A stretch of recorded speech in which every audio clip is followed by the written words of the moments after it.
Welcome to the Kelvin Kelley Golf Podcast. Today I am with three-time major winner Nick Price.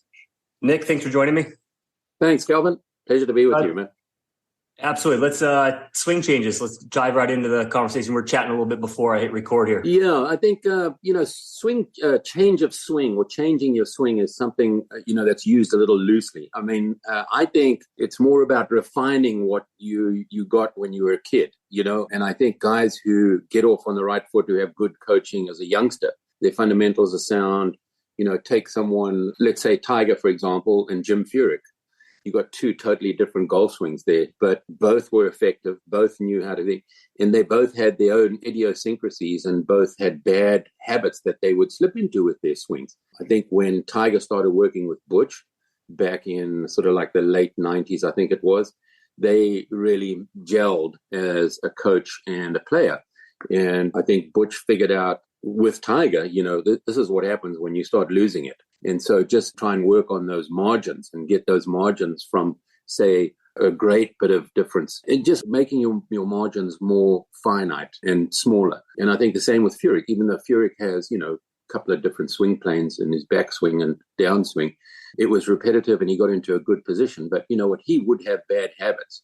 And his dad, Mike, who he worked a lot with and worked with him from when he was a youngster, really understood when he swung badly, this is what you're doing. Maybe you're laying it off a little too much or maybe getting a little too steep or not steep enough, whatever it is.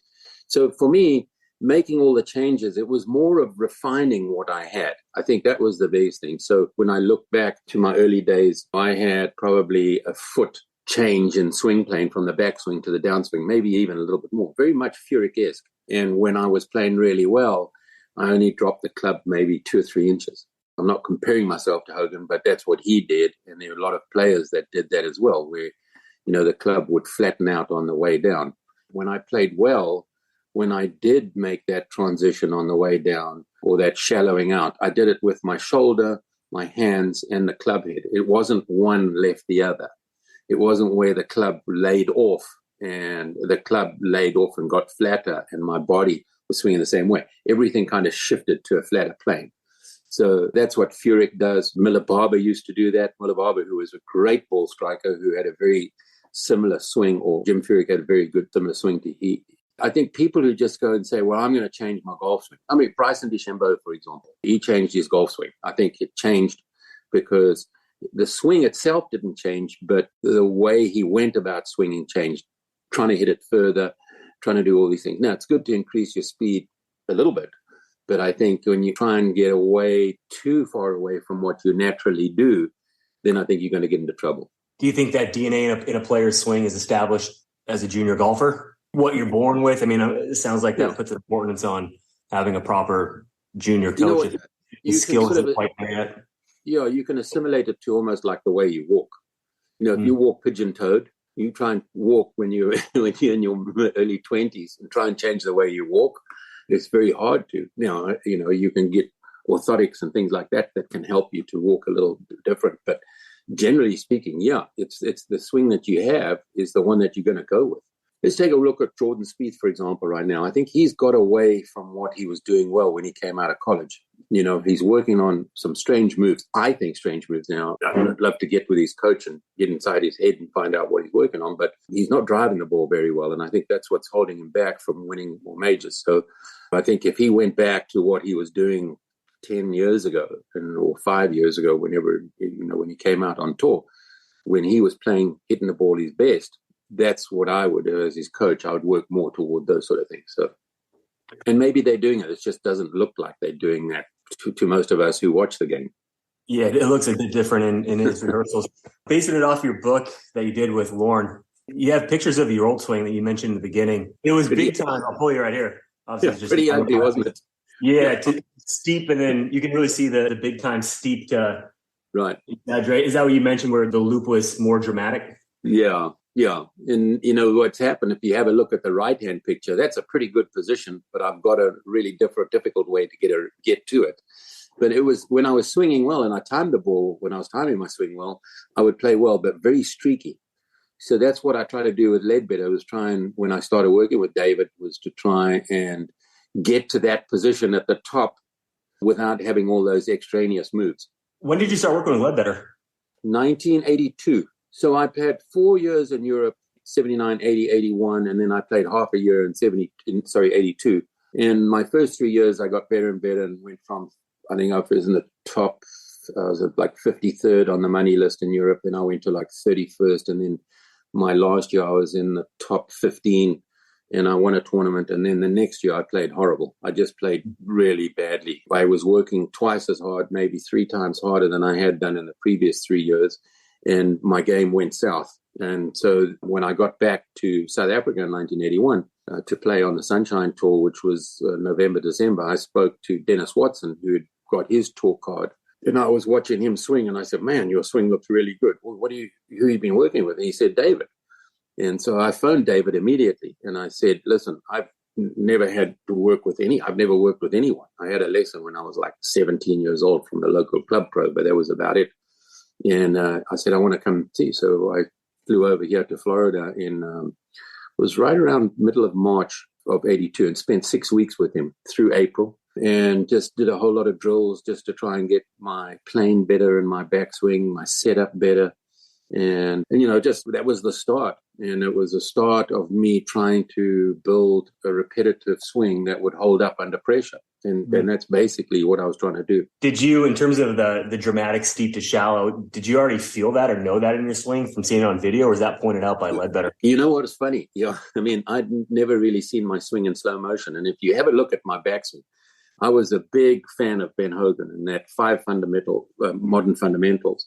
I misinterpreted the shoulder plane, and he had that pane of glass where he put around his neck. I don't know if you remember it. And he said, This is the way the shoulder plane is. And he had that pane of glass on the ball. Well, in actual fact, your shoulder plane in the backswing is flatter than that plane, that pane of glass would visualize. You know what I'm saying? And so if you look at that swing, you'll see that my shoulder plane was right at the ball. So it was way too steep. And that's where I got that steepness, and with that left knee coming out and the right knee kind of straightening in the backswing. So as soon as David put my swing on video, which in those days we didn't have very good video equipment. I mean, the club face or the club head was a blur coming down, even though you may have, 700-800 frames per second, but not like today's modern cameras and that, and the digital stuff, which is phenomenal. But the first time I saw it and he broke it down and slow-moed it, I mean, I nearly threw up. I didn't have any idea my swing looked like that. And then he said, I said, man, what am I going to do? He said, no, don't panic. I was gobsmacked, to be honest. I had no idea that I had so many angles in my swing. And, when you see your swing on TV, it's very quick. And I had a quick swing, so you don't really have an opportunity to break it down. So when it did get broken down, he said, let's just work on the plane. We'll get in play, we'll get a 7-iron or an 8-iron, and I'm going to preset you on your plane and just swing on that plane until you get it right. And man, for probably first 7 days I was there, I did that preset drill, which is where you have your hands and the club already cocked in a backswing position. And I wore a hole in that 8-iron. I hit so many of those hard range balls down at a course called Greenleaf, which is where David was at. And I wore a hole. I wore the grooves out of my 8-iron. I don't know how many balls I hit a day, but the great thing was that it gave me a feeling of simplicity in my golf swing. And that's what I needed to start off on. And the next thing was to get my backswing from the address to that position midway back so that I could feel that, And of course, that's what I embarked on for the next, 2-3 months. Was trying to get that feel, and then I'd hit a lot of balls at every practice session with that preset drill, which in the end, I was striping the ball on the range with that. I could hit fades, cuts, high, low, because it was like a simple golf swing. And then for the next, probably 4 months, that was what I was doing. I was sort of trying to incorporate, how do I get there in the backswing to that position, the halfway back where your left arm is at parallel, to get that feeling. And so that's where I was all over the place in 82. But in the interim, 4 months after I started seeing him, I'm leading the British Open at Troon, in 1982. I'm leading Tom Watson by 3 shots.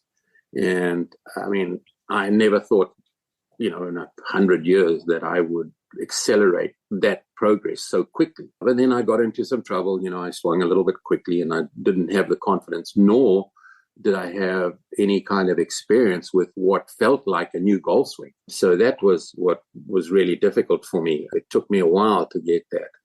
And then I would get it right, and then I'd go get out of it. And I'd get it right, and I'd go get out of it. But when I did get it right, I did play more consistently for longer than I had previously. So I knew I was on the right track. And then, 83 came around, and I got my tour card. I went through tour school in 82. And, went through 2 stages of tour school, played great through tour school, ended up, finishing third and that was the first year of the all exempt tour. So I got tour card number 3, which really set up a good year for me the next year, because they only did a shuffle, I think it was midway through the year. But we went back to South Africa and then just played beautifully in, I think there were 8 tournaments. I finished second in 4 of them, third in 1, fourth the other, end up winning the Order of Merit, as we call it, the money list, in South Africa. And in doing that, I got into the US Open over here. I got into the PGA. I got into the World Series of Golf. I got into the British Open, which I was in anyway because I'd finished second in 82. And the 2 events that I didn't get into were the Masters and also the TPC at Sawgrass, because that wasn't, unless if you were a rookie, you couldn't get in there. It was the 125 from the year before. And they changed that rule a little bit now, which is a good thing. But so those were only 2 events. So I came into 83 with a great start. I mean, I couldn't have wished for a better start. And, I played okay. I mean, my first 8, 10, 12 tournaments, I was doing okay. I mean, I was hovering around that 110, sort of 105 on the money list. And, your first year, all you're trying to do is keep your card. And, it all fell into place at the World Series in 83, playing up in Ohio at what was one of my favorite courses of all time, Firestone, against, a field that is, it's the World Series. And you've got Nicklaus, you had Watson, you had Aoki, who was playing well, Raymond Floyd, Hale Irwin, Craig Stadler. I mean, this was a who's who of golf. And I ended up winning I think it was by 4 shots. And after that, on the heels of, which was 14 months earlier, I'd lost the British Open. That instilled a lot of confidence in me. And then I knew, hey, listen, I'm working on the right things here. And I knew that up until then. It was just a question of getting them all together. And, I just played beautifully that week. And it was the start, really, of a lot of things. It was great fun. And Ledbetter, and I got together and I said, this is probably the best move I've ever made in my life, was to come and see you. Because he gave me a better understanding of the golf swing. I think anybody, it's like when I first went to see Bob Rotella, I said, people say, what was the best thing about spending all that time with Bob Rotella? And what do you talk about? So, the human mind's complicated. And what we try and do is simplify and direct your thinking to the next job at hand. And if you can give 100% focus, which in golf, forget about everything else and forget about what's coming, then you get into what everyone calls the zone. And it's not really a zone. It's just that you're so focused on the next shot that you have. And, once the people think when you're in a zone, you're out there for 4.5 hours on the golf course with blinders on and you're not acknowledging anyone. It doesn't really matter what you say between shots. You can joke and say hi to your buddies in the crowd and do all of that stuff. But when that 12 seconds, when you pull the club and you and your caddy make that decision to pull the club, that's when that focus kicks in. And that's where you have to be 100% focused on, your target. The golf swing is the same thing. To simplify and create visuals or to create feelings in your golf swing that are simple, that you feel like you can recreate day in and day out. How was it? What was the process like taking, say, the drills that you did, the preset? And I know just based on the book, you hit a lot of shots with your feet together to get your body right. Close stance. Close stance, yeah, with the foot back. I actually tweeted a few weeks back that video. I think it's from the video of you and Ledbetter with the right foot back and you're hitting shots. How is that taking the drills and just changing your swing in general to competition, whether ups and downs? Were you able to take those feels and just take off from it? Or is there some trial and error? Did you learn some things under pressure that did work, didn't work? those early days, when I was working on it, like I say, if you had an ideal track to be on, you'd sort of be underneath it, and then for a week or two, you'd be right on it, and then you'd go through it, and then you'd come back, and you'd go through it, and you'd come back, and until eventually, you got the margins right. You got the feel that you were looking for. I mean, I was very much a field player. Dave Ledbetter, who taught Felder was so analytical, which he wanted David there every day. Am I doing this? Am I doing that? Man, I would see David once every 6 weeks, and he'd give me enough to work on. And I'd say, I'm going to incorporate what you told me to do in the next 6 weeks. And, if I had problems or whatever, I'd pick up the phone and call him. That was the way I am. I couldn't have anyone hovering around me day in and day out, because if it wasn't right on the practice tee before I warmed up, then I'd go with what I had. I'd make some kind of, okay, I'm just going to hit those ugly low cuts all day, or I'm going to hit that high draw all day, which is what I had on the range. And then you went and you made the most of that. You played with that all day. It was a difficult time for me. And I just ended up spending so much time on my long game that I neglected my short game. And that was the killer for me, the British Open in 88.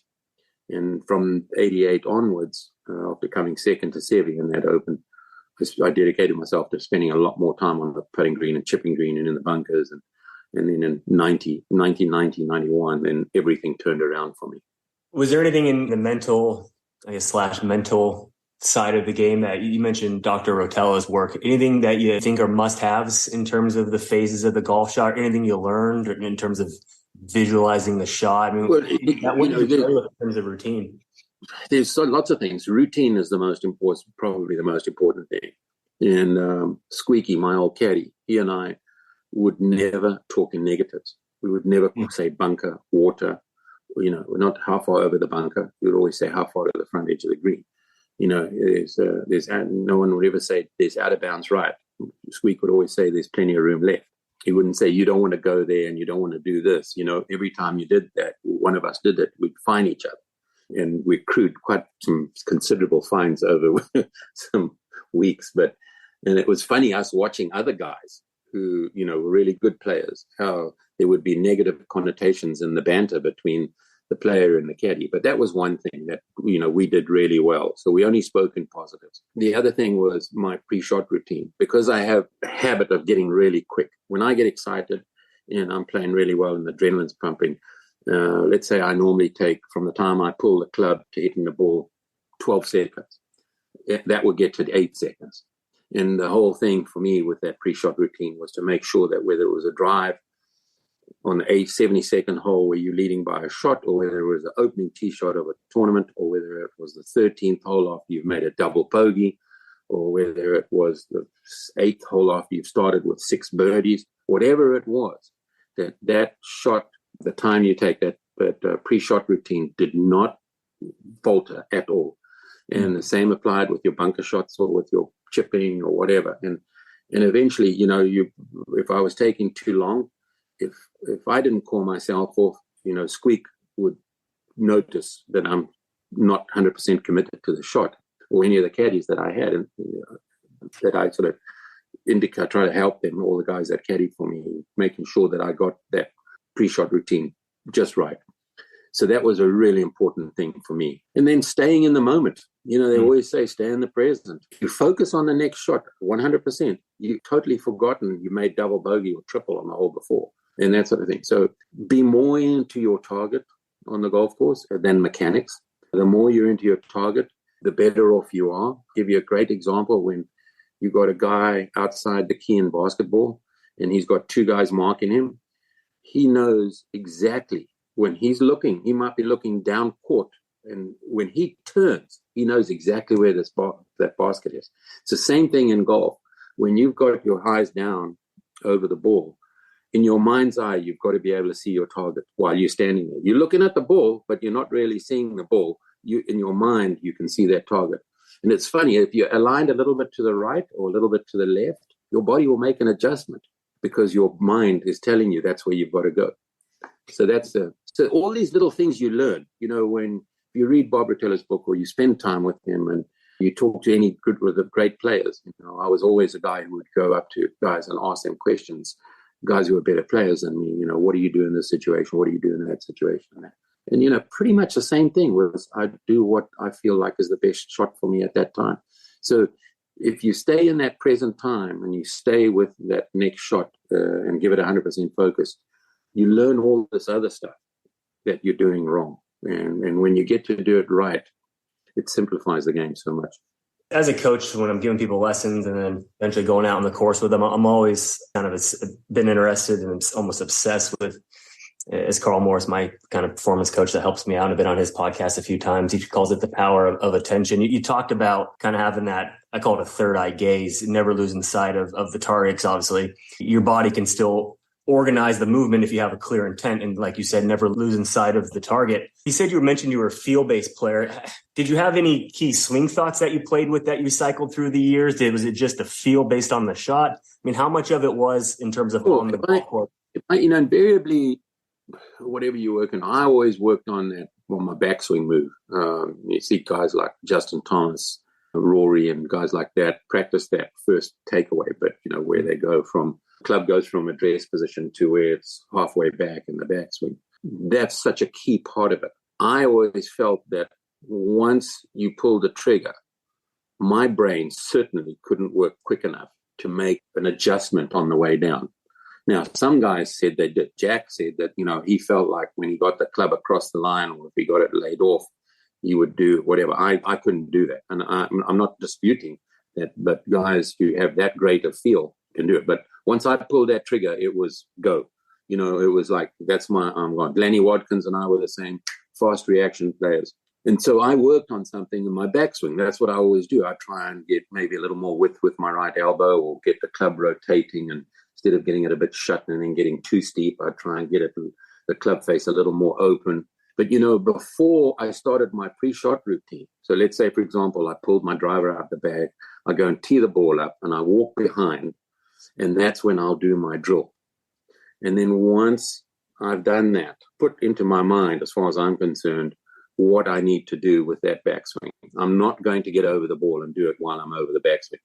Once I get off, I've done that, I then get behind the ball, choose my target. I may talk to my caddy and say, whatever it is in that Coke sign in the bleacher, I'll aim for the C in the Coke sign, whatever it may be. But from that time, I get behind the ball. I'm totally into my target. And when I was doing it well, it was just, it was so disciplined and so easy to do. But it's something that takes a lot of practice, And it's funny because we always talk, what's the chicken and the egg syndrome? What comes first, a good golf swing, or is it about having the ability to focus? Is it a mental side or is it a physical side? I think it's a blend of both, because if you're swinging really poorly, it doesn't matter how much you try. You'll play better. I'm telling you now, if your swing is where you're going to shoot 75 and you focus, you'll turn that 75 into a 72. And so adversely, you might be swinging really well, but if you don't focus properly, you'll turn a 69 into a 69 into a 72. So it's a two-way street. It's not one or the other. So that's why we're going to practice. Otherwise, you never practice. So, okay, I'm just going to go out there and focus. You've got to do both. I had to anyway. Some people might be different. Colin Montgomery and Fred Couples hated practicing. You know what? Those guys, they'd rather sit on the couch and watch TV than go and practice. But they had beautiful, natural, gifted swings. And I think Freddie with his back had an issues. He couldn't hit balls that long. But they just had beautiful tempo, rhythm in their swings, and they didn't really want to practice. So they had probably very good, intense focus. What was a typical practice day like for you? A couple of days, say on a Monday, Tuesday? Depended. If I was at home and had a week off or 2 weeks off, practice regimen would be different to the one that I'd have on tour. At home here, I'd probably go, if I was home for a week, I probably wouldn't play for 3 or 4 days, just take 3 or 4 days off. And then when I did start back, I'd probably go and hit balls for 2 hours, maybe 3 hours on the range, go and play 9 holes, come back, work on my short game, or work on my short game a little bit before, and then go and play 9 holes, either with a buddy or on my own. But I'd like to hit multiple balls out there, because it's one thing standing on a range that's 120 yards wide as opposed to driving it into a 30-yard fairway. And, plus when in those days, we used to shape the ball a lot more. The equipment doesn't allow the guys to shape the shot so much. the aerodynamics on the ball and the speed that the ball's coming off on the driver, the spin rates and all that. We played with much higher spin rates than what the guys do today. But that allowed us to shape the ball. So, hitting little draws, nose over draws into the wind, low draws into the wind and cuts and that sort of thing. That was how we grew up. That was shot making. So, that's basically I would go and practice. And then if I had something that I'd found in those 9 holes when I was practicing that wasn't right, I'd go back and work it out on the range again. Or, I'd go and chip and putt for an hour or so. And so it'd be about 5-6 hours on the range. That's enough. On the golf course, your focus is very hard to keep focused for longer than that, I think. And, guys who go out there like VJ and beat balls nonstop. I mean, there comes a point where you get numb and you're just hitting balls, and wearing your body out as well. So. When you were going through your swing changes, say you had an hour first or 2 hours of hitting balls, how many of that were with the preset and the drills you were doing and whatever technical compared to kind of more going into performance golf course mode, hitting shots, or did you really separate the two? Did you keep the technical stuff when you were working on your swing to the range and then just go out and play it? Or did you have a system in terms of breaking it up, if that makes sense? A bit of both. I would do the drills and I'd do the swing, and I'd also practice my focusing on the range. And, that's one thing that's really, I think, shitty about our practice ranges that we have over here. When I started playing professionally in good amateur golf, we'd have a caddy with a shag bag. And, I mean, you wanted to rip that shag bag, smoke it with the 8 irons or 4 irons or whatever it was. So you had that target, it was focused. Your caddy would go out there 180 yards with a 4 iron or a 5 iron, whatever it was, put the bag down. And you knew it. He was 180 yards, or he knew, if the wind was in, you knew that's where you hit your 5 iron because he'd figure it out.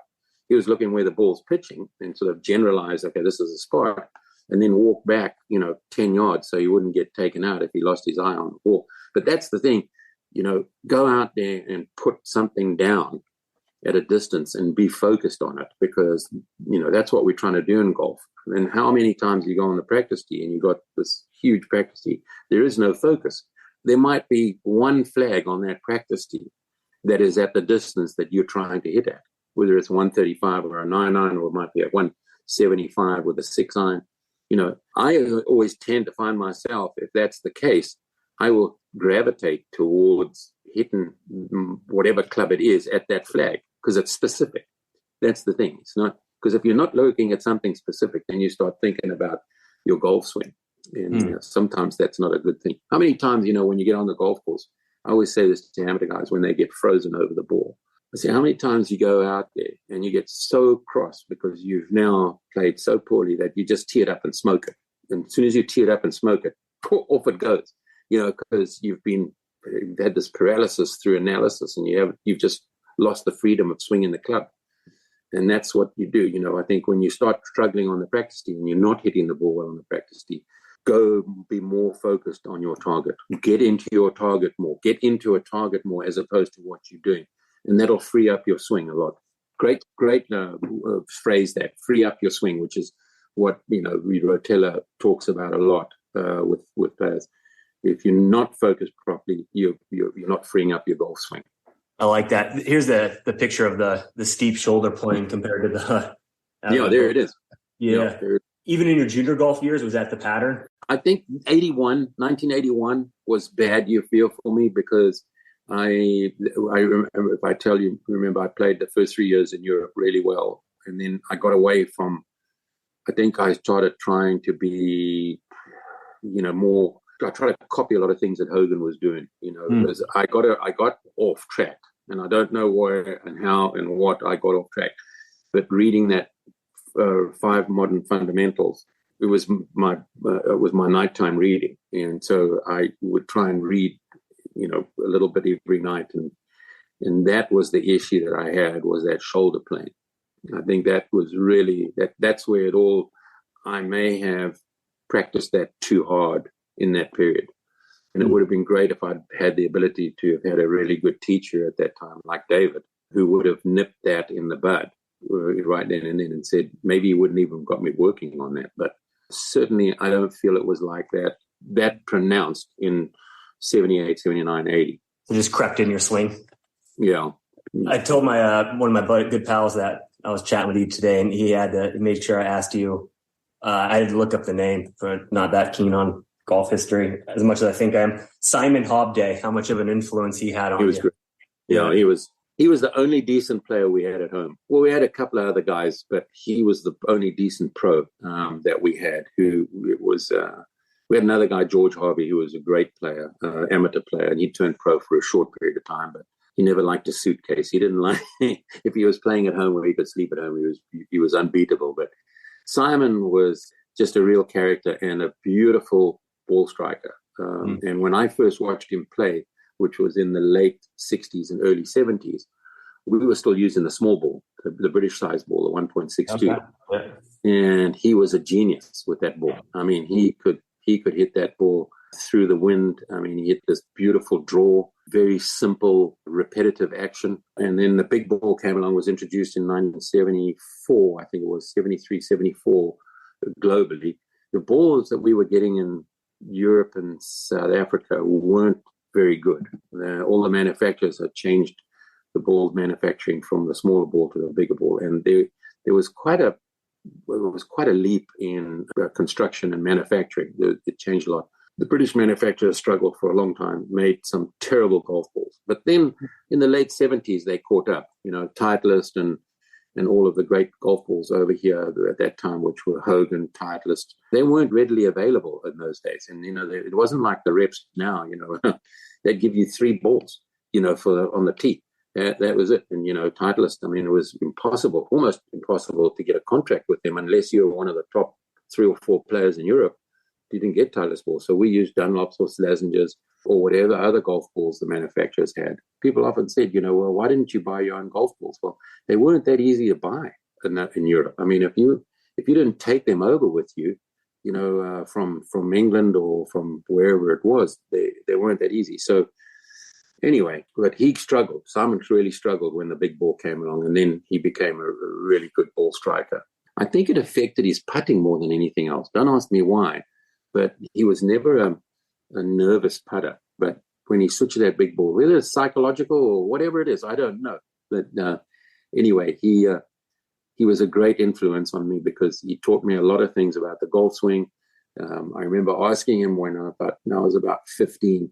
I was on the practice tee, and he was out there hitting balls to his caddy there at the club at home. And I walked up to him and I said, "Mr. Hobday, can I watch you hit balls?" And he said, "Sure, go and sit over there." And I sat behind him. I wasn't going to bug him. I was just watching this beautiful action. And anyway, at the end of the session, he said, "You got any questions?" So I said, "Yeah." I said, how do you become a better player? Because I wasn't worried about swing. I thought I had a pretty good swing. I felt it those days.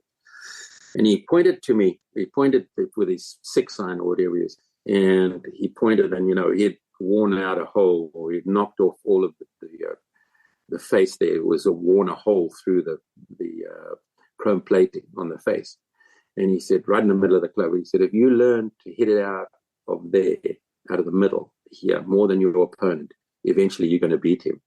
And I said, "Well, that's pretty good, But that's how he thought. He was a very simple thinker. But same thing with the putting. He always said the putting is all about the strike. If you strike the ball properly with the putter, and it's hit right out the middle of the putter in a pure roll, the ball will bounce. It will roll over spike marks. In those days, we dealt with spike marks a lot. If you mishit it, it'll hit a spike mark and it'll knock it offline. But if you struck the ball properly, just like a well-struck drive or an iron shot into the wind, it won't be as affected by the wind as much." So he had a lot of simple little gems like that. He helped me a lot, and he helped me a lot with my golf swing, but not lesson wise. He would just sort of say, "Listen, you're aiming too far left, or you're aiming too far right," and I can see you're trying to recover on the downswing. So he's a big one into alignment, ball position, grip. All the fundamentals. All the great players, I think, were ball strikers in time were that way. I love the chapter, just going back to the book, you call it The Efficient Swing. And then you dive in, talking about the book with Lauren, and you dive into your setup, and obviously brought up the direction of your turn and a bit of the path. Before I hit record here, we were chatting about, I mentioned that a lot of I feel like the stuff that you were doing is still acceptable or going back to what people are doing today. That's how it stood the test of time. Do you feel like it's that way, or do you feel it's different now with the technology and the swing? The difficulty, to me, David Ledbetter and I talk about this quite a lot. The modern day golf swing, there's two golf swings. There's a swing with the driver and there's a swing with the irons. And the swing with the driver is, to me, it's a controlled jump. Everybody is saying, it's all a ground effect and whatever. But it's all about speed, creating that leverage. And the leverage comes from when a guy comes down from a crouched position and starts straightening up and releases the club. That's where the speed is increased. Everything is about speed now. For us, we were more on top of the ball, with the driver. We try to stay on top. And the guys now are more up and away out of the ball, hitting the ball on the big time, on the up, trying to hit it as high as possible, 12, 14 degrees, 13-degree launch angle. We were much lower than that with the balls that we had. So it is a little different. I think the iron swing's much the same. If you have great hand speed, it's great for your long game. But when you get down to your short irons, your 8-9 wedge and sand wedges, you want control. You don't want that hand speed. You want controlled speed. And I think when you look at Tiger, when he evolved into what I think really changed his game was when he started controlling the distance. He hit his short irons in the late 90s. And being the putter that he was and a really good driver of the ball. I mean, he could drive the ball, very well in his early years. He was destined for stardom. I mean, honestly, that you put that with the drive and everything that he had. But, you've got to have that both. It's a yin and a yang. You've got to have the speed and you've got to have the control. So that's the thing. What I look for when I look at some of the young players today, can they hit the knockdown shots with their short irons? Can they, choke down, knock that one through the wind? Tommy Fleetwood, fantastic. I think Tommy Fleetwood is just such a great ball striker. Rory, obviously, there's so many good ones out there. But I think that's the difference between us. It was that we were more on top of the ball with the driver as opposed to trying to get out of it. I mean, even if you look at Nicklaus in his day, when he was really pounding it, he was still more on top of it than most of us were. Are you still playing, or are you just doing golf course architecting? No, I play a lot. I mean, I played, especially this time of year in the winter, with my buddies who come down from north, who come and spend the winters down in Florida. So we got so many great golf courses where we live here in Jupiter. So I play with my buddies, 2-3 times a week. And then my son and I, we get to play in that PNC, the championship every year. So we just got our invite about a week ago. So we're all excited about going back again. It's the most fun I have all year playing golf, for sure. And he hasn't been playing that long when we're sort of always in the bottom 10 or the bottom 10 of the 20 that play.